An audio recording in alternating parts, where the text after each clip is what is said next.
लोग ये क्यों नहीं सीखते कि अमीर कैसे होते हैं? नंबर 1, कहीं पर भी ये सिखाया नहीं जाता है। अगर कोई गरीब घर में पैदा हुआ है तो उसको ये नहीं सिखाया जाएगा कि अमीर कैसे होते हैं। उसको ये सिखाया जाएगा कि गरीबी में जीते कैसे हैं, गरीबी में एडजस्ट कैसे करते हैं, गरीबी में गुजारा कैसे करते हैं। और उसको जितने भी डायलॉग सुनने को मिलेंगे सुबह से रात तक, वो सारे ऐसे ही होंगे जो इसी बात को और पक्का करते चले जाएंगे और रीइंफोर्स करते चले जाएंगे कि जितनी चादर है उतने ही पैर फैलाओ। मतलब क्या कि अगर आप गरीब हो तो गरीबी में ही गुजारा करना सीखो।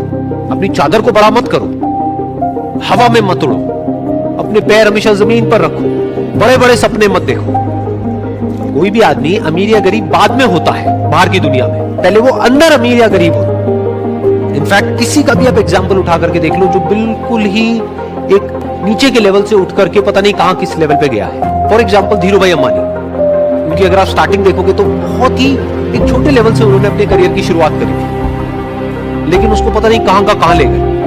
वो बाद में अमीर हुए, लेकिन पहले ही अपनी सोच के लेवल पे वो अमीर थे।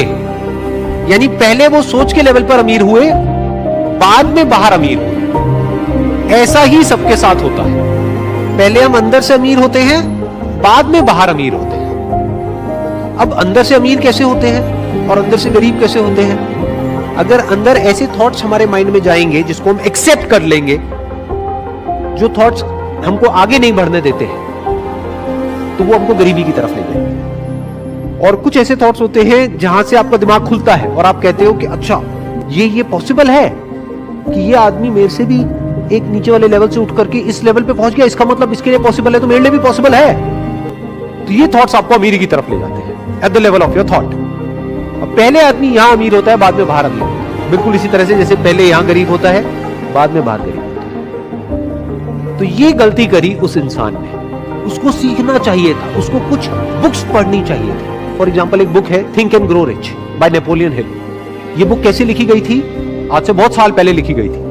जो ऑथर है वो गए और जा करके मिले ऐसे बहुत सारे लोगों से जिन्होंने कुछ एक्स्ट्राऑर्डिनरी लाइफ में अचीव किया है, और उन सबके अंदर कुछ कॉमन ट्रेट्स को नोटिस किया, कुछ ऐसी बातें नोट करी जो हर उस इंसान में थी जो गरीब से अमीर हुआ, और वो सब जो सीखा उसको उस बुक में उतार दिया। कई साल लगे उनको ये रिसर्च करने में और ये बुक को लिखने में, और कुछ घंटे लगने थे ये बुक पढ़ने के लिए, लेकिन 99% लोग नहीं पढ़ते। ये गलती उन्होंने करी क्योंकि वो खुद जा करके नहीं मिल सकते उन लोगों से जिन्होंने कुछ एक्स्ट्राऑर्डिनरी अचीव किया है, क्योंकि उनके घर के अंदर भी नहीं घुसने दिया जाएगा। ये बात सच है, लेकिन उनकी बुक तो पढ़ सकते हैं। सोचो, उस बुक से तो सीख सकते हैं। डायरेक्टली उन लोगों से नहीं मिल सकते जो दुनिया के सबसे अमीर लोग हैं, बट इनडायरेक्टली इस बुक के थ्रू तो मिल सकते हैं, उनकी थिंकिंग को समझ सकते हैं। सिर्फ यही नहीं कि एक आदमी की थिंकिंग कैसी है, ये कि ऐसे बहुत सारे लोगों की थिंकिंग में क्या कॉमन है, वही तो समझना जरूरी है ना।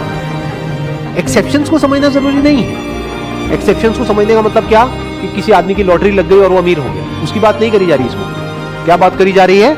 बिल्कुल ही एक नीचे के लेवल से शुरू किया और पता नहीं कहां पहुंच गए, ये कहा जा रहा है उस बुक में। ऐसी और भी बहुत सारी बुक्स हैं जो लिखी जा चुकी है। अगर कोई आदमी इन सारी बुक्स को पढ़े, एक बात तो पक्की है कि उसकी थिंकिंग चेंज होगी, अंदर से उसकी थॉट प्रोसेस चेंज हो जाएगी। And you can say that half of the job is done once the thought process is changed. आधा काम हो गया, अब बाकी आधा काम उसको खुद करना है।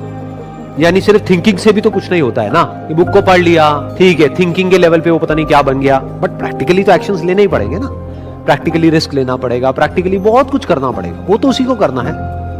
बट दोनों का अपना रोल है, बिना एक के दूसरा नहीं हो सकता। नॉलेज तभी काम की है जब उसको एक्शन में लाया जाए। तो सीखा तो सही, लेकिन उसको प्रैक्टिकली लाइफ में अप्लाई नहीं किया, ये दूसरी गलती। तीसरी गलती, अप्लाई भी किया, यानी जो सीखा उसको प्रैक्टिकली अप्लाई भी किया, लेकिन जब अप्लाई किया तो नहीं सीखा कि अप्लाई कैसे करते हैं। तो उसके लिए आपको अलग तरह की बुक्स चाहिए। उसमें ये बुक काम नहीं आएगी थिंक एंड ग्रो रिच। ये बुक कहां पर काम आएगी? आपकी थिंकिंग को एक्सपैंड करने के लिए, कि अभी जो आपकी थिंकिंग में ये बैठा हुआ है बचपन से, जैसे एनवायरमेंट में आप बड़े हुए हो कि मैं कुछ नहीं कर सकता, कि आपकी थिंकिंग में ये आने लग जाएगा कि नहीं, जब इतने लोग कर सकते हैं तो मैं भी कर सकता हूं। आपके अंदर से ये आने लग जाएगा, जो बहुत इंपॉर्टेंट है। लेकिन इसका मतलब ये नहीं है कि आप कुछ भी कर सकते हो। जो करना है वो सीखना तो पड़ेगा ना। तो अब अगर प्रैक्टिकली आपको कोई काम करना है तो उसके लिए अलग तरह की बुक्स है। जैसे थिंक एंड ग्रो रिच आपको मार्केटिंग नहीं सिखाएगी कि मार्केटिंग कैसे करते हैं। अरे तो मार्केटिंग तो सीखो। मार्केटिंग के लिए एक अलग बुक है, that is marketing management by Philip Kotler for example. और ऐसी मार्केटिंग के ऊपर और बहुत सारी बुक्स हैं। तो मार्केटिंग को अलग से सीखना पड़ेगा कि अगर आपने एक एक्स्ट्रा ऑर्डिनरी प्रोडक्ट बना भी लिया या कोई बहुत अच्छी सर्विस आप दे भी रहे हो लेकिन किसी को पता ही नहीं है, तो क्या होगा? कोई वो प्रोडक्ट नहीं लेगा, फिर आप कहोगे मेरा बिजनेस फेल हो गया। अरे तो मार्केटिंग तो सीखो। और लोगों को क्या लगता है कि अगर हमको मार्केटिंग सीखनी है तो हमको जाकर के एमबीए करना पड़ेगा मार्केटिंग में, तभी हम मार्केटिंग सीख सकते हैं। ऐसा कुछ नहीं है, बहुत सारी बुक्स है, वहां से हम खुद पढ़ करके सीख सकते हैं।